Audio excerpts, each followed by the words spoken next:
एकंदरीत आपण बघायला गेलो तर कुठेतरी सरकारची चुकी दिसते. मुंबई आणि MMRमध्ये जे आपण 8 दिवसामध्ये बघितले आहेत ते अति दुःखद आहे. हे 12 ते वर लोकांची जीव गेलेले आहेत, लहान लहान मुलांची मृत्यू झालेली आहे. हे लई दुःखद आहेत. ह्याच्यावर नक्की मी कोर्टांच्या स्वागत करतो की त्यांनी निर्णय घेतलेला आहे की मेन रोडमध्ये जे पडलेले आहेत त्यांच्यावर मुंबई महानगराने फटकार लावलेली आहे. एक कमिटी रिटायर्ड हायकोर्ट जजच्या नेतृत्वाखाली सरकारने नेमली पाहिजे.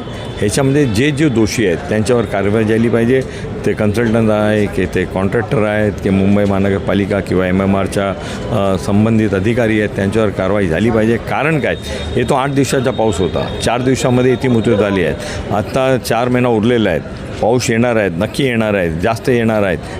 त्याच्याबद्दल आणखी नेक्स्ट टप्प्यामध्ये हे होऊ नये, हे घडू नये, त्याच्यासाठी सरकारने कठोर कारवाई केली पाहिजे. आणि एकीकडे आपण बघतो की 2 राष्ट्रवादी पक्ष एकत्र येण्याची चर्चा चालू आहे. तर तुम्ही याबद्दल काय सांगाल? कधी आम्ही ऐकतो की शरद पवार साहेब काँग्रेसमध्ये मर्ज होणार आहे, ते पार्टी मर्ज होणार आहे. कधी ऐकतो आता ते तो टाईमच आपल्याला दाखवेल की काय नक्की होणार आहे.